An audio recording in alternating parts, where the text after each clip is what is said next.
Le Mali a 7 voisins. Je donne les noms des pays voisins du Mali. La Mauritanie, l'Algérie, le Burkina Faso, le Niger, le Sénégal, la Guinée-Conakry et la Côte d'Ivoire. 2 voisins n'ont pas de port. Le Burkina Faso et le Niger. Voilà des pays qui ont des ports, donc qui peuvent avoir reçu dans les ports ces nombreuses 4x4 qu'on a vues. Parce que le Mounjao, l'État islamique, tous ces criminels qui sont au service de la France ne fabriquent rien. C'est-à-dire ce matériel leur est donné. Ce matériel est importé en Afrique. Dans cette zone sahélienne-là même, il n'y a pas d'industrie qui fabrique ça. Il n'y a pas. C'est-à-dire que ne fabrique pas ça là-bas. Donc, ce matériel a été porté et a été livré à ceux-là. Voilà les pays qui ont des ports et qui sont des pays voisins du Mali. La Mauritanie, l'Algérie, le Sénégal, la Guinée-Conakry et la Côte d'Ivoire. À côté de ça, il y a des pays maintenant, effectivement, qui sont les amis du Mali. Les pays qui n'ont pas de raison de détester le Mali. Et puis il y a 2 autres pays, le Sénégal et la Guinée-Conakry. 3 noms restent. La Mauritanie, l'Algérie, la Côte d'Ivoire.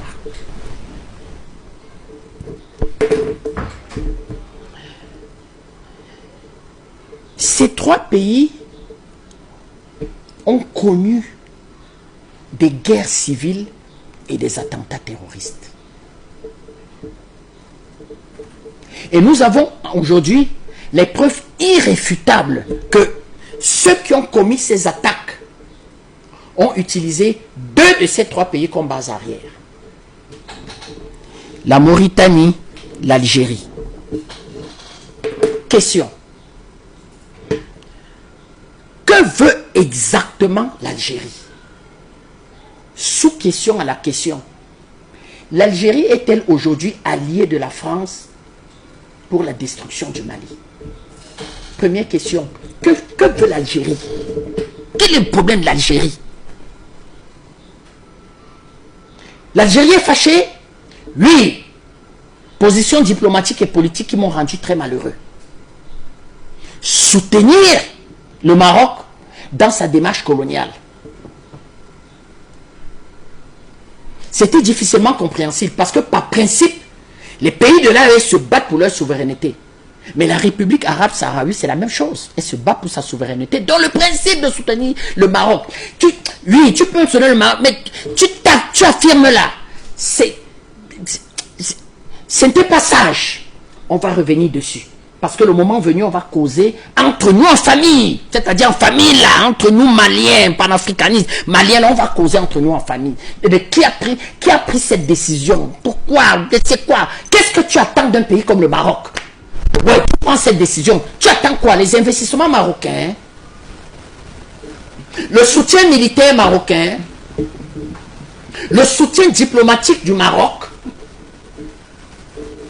Qu'est-ce que concrètement, c'est-à-dire, je me suis posé la question, je ne comprends rien, concrètement, mais ça ne donne pas le droit à ces 2 pays-ci, la Mauritanie, l'Algérie, d'être des bases arrières de ceux qui ont commis la crapulerie que l'on a vue là, les 2 bases arrières. Et on se pose la question sur un pays, l'Algérie, ce que veut, maintenant je me retourne sur un autre, que veut la Mauritanie? Le président mauritanien, c'est-à-dire, qu'est-ce que la Mauritanie cherche? Il ne me semble pas qu'il y ait un vieux contentieux entre le Mali et la Mauritanie. Bekima, essaye de me rappeler, parce que tu es quelque part aussi un peu historien, toi qui es sociologue là. Dans le passé, est-ce qu'il y a eu, même sur une dispute de frontières, parce qu'ils ont au moins 1000 km de frontières, est-ce qu'il y a eu dispute de frontières? Est-ce que dans l'histoire, il y a eu beaucoup de guerres entre les 2 pays? Est-ce que le Mali a un jour remis en cause la souveraineté de la Mauritanie? Est-ce que les peuples, c'est-à-dire que des batailles communautaires, des rivalités communautaires, Jonathan, entre le Mali et la Mauritanie, c'est quoi le rapport de ces 2 pays? Historiquement, il n'y a pas un conflit, mais depuis la fin des années 2010, au début 2020 là, il y a une récurrence. Les terroristes trouvent refuge en Mauritanie et ils ont comme des soutiens en Mauritanie qui leur apportent de la logistique. Et d'ailleurs, ils ont eu un moment où l'armée malienne, quand c'était en 2012, là, l'armée malienne a été mise en déroute dans une opération avec l'appui de soutien qui venait de Mauritanie. Et la Mauritanie est un allié stratégique de l'Ukraine dans la zone. C'est intéressant. C'est en Mauritanie que même les combattants centrafricains, les groupes armés centrafricains étaient allés prendre leur formation auprès des Ukrainiens. Donc la Mauritanie aujourd'hui est une plaque tournante de la déstabilisation de certain nombre de pays qui sont en partenariat avec la Russie. Et c'est l'Ukraine qui a utilisé la Mauritanie avec les États-Unis comme cette base arrière. Voilà, vous voyez? Moi, je me posais des questions. Et ça, on aurait dû être plus vigilant dans l'affaire. Plus vigilant dans cette affaire. Mais quand il raconte ça, Jonathan, pas un instant, on indexe la responsabilité du Mali qui met en mal la sécurité de la Mauritanie. Pas un instant. Pas un instant.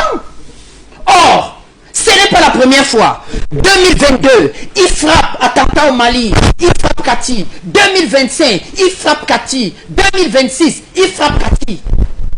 Kati a été frappé 3 fois. L'aéroport de Bamako 2 fois. Le Mali a fait preuve peut-être aujourd'hui à plus de 35 attentats à la bombe. C'est un peuple pacifique. Nous avons au Cameroun une forte communauté malienne. Jamais au grand jamais. Nous avons eu un problème avec le Nigeria. Abacha prend le pouvoir, il occupe de façon unilatérale les presqu'îles camerounaises. On va à la Cour internationale de justice, on se lance dans une guerre, le président Biya, Obasanjo, manœuvre, il décide d'aller à la Cour internationale de justice, on règle le problème. La colonie malienne ne s'y est jamais mêlée. Bien au contraire, elle a toujours été républicaine.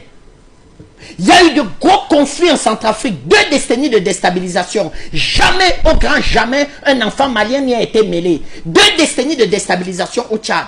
Mais le peuple le plus pacifique, en quelque sorte, de l'AES, pourquoi ils vivent par la France?